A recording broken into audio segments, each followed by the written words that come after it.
A sessão dessa última quarta-feira aqui no Tribunal do Júri Popular, no Fórum Dr. Silveira Martins, foi considerada a sessão mais longa da atual pauta do Júri Popular. Isso porque iniciou por volta das 9 horas da manhã e só encerrou por volta das 19 horas e 50 minutos, ou seja, já de noite, na terça-feira, aqui no Fórum Dr. Silveira Martins.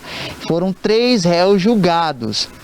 Eles eram, inclusive, acusados de terem assassinado a pessoa de Erinaldo Nogueira de Lucena, o crime que aconteceu no dia 20 de outubro, no ano de 2018, no bairro Dom Jaime Câmara. Foi uma longa sessão, teve tanto direito à réplica, tréplica, por parte tanto da defesa quanto da acusação. Acompanhe um pouco do que foi a tese levantada pelo Ministério Público do Estado do Rio Grande do Norte. Esse crime foi praticado com vingança, né? A vítima já havia sido julgada anteriormente pela morte da esposa dele. Inclusive, nesse júri, quem conseguiu a condenação da vítima fui eu. Eu estava atuando no plenário do Tribunal do Júri. E essa vítima, que se chama Erinaldo, passou alguns anos preso e assim que foi solto, alguns meses depois, ele foi morto.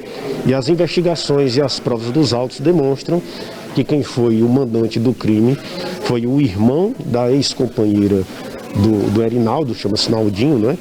Que é o Hernani, que vai para a júri hoje, e que os executores do crime foram pelo menos 2, Fábio Davi e o Gedean Zacarias. Ressalte-se que tanto o Fábio Davi, que é conhecido por Ceará, como o Gedean, já são conhecidos do mundo do crime, fazem parte de facção criminosa. Um deles já foi condenado pela morte da menina Jeane, que foi um caso que foi bem famoso, teve muita repercussão aqui em Mossoró, que ela foi sequestrada e foi torturada. O Gedean ainda vai para a júri por esse caso, e o Hernani, que é o mandante, não tem envolvimento com a morte da menina Jeane, mas também é alguém que já está preso por outros crimes. E a vítima também, como eu disse, já era condenada. Então é um caso em que tanto a vítima como os acusados, todos eles já têm diversas passagens pela polícia. Agora acompanhe um pouco também a tese que foi levantada pela defesa. Tendo em vista o que tem no processo, com base nas todas as provas, a principal tese levantada pela defesa vai ser de negativa de autoria, já que não existe nenhuma evidência, nenhuma prova contundente capaz de condenação, certo? De acordo com a tese da promotoria, doutor, existe um áudio nos autos que mostram o que seria a arquitetação de um plano para que a vítima fosse morta.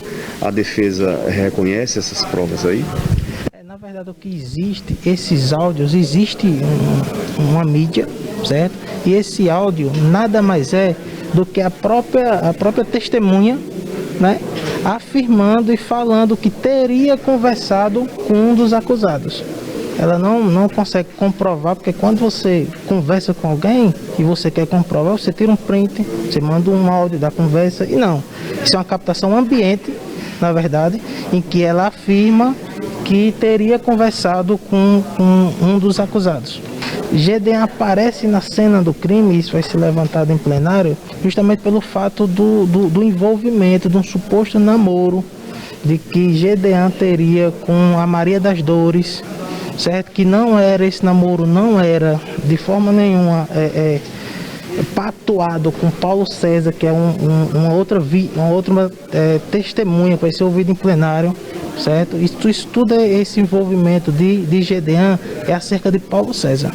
Foi uma longa sessão aqui no Tribunal do Júri Popular, que estava sendo presidida pelo juiz Dr. Wagner Keller. E no final da sessão, o resultado. O corpo de jurados resolveu, então, condenar 2, no caso dos 3 réus, e 1 foi absolvido.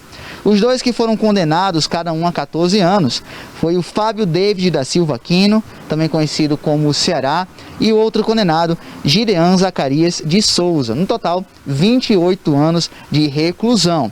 E o terceiro réu, que trata-se da pessoa de Hernani Pedro da Silva, ele foi absolvido pelo corpo de jurados. Esse foi o resultado do Tribunal do Júri desta última terça-feira. O Tribunal do Júri Popular não tem atividades a serem realizadas nesta quarta-feira, dia 11 de agosto. Isso porque nesta data é comemorado o Dia do Advogado. Então as atividades estão suspensas por hoje, retomando somente nesta quinta-feira, nessa próxima quinta-feira, dia 12 de agosto, onde quem vai sentar no banco dos réus é a pessoa de Francisco José Andrade da Silva. Ele foi acusado de matar a pessoa de Elaine Cristina Alves.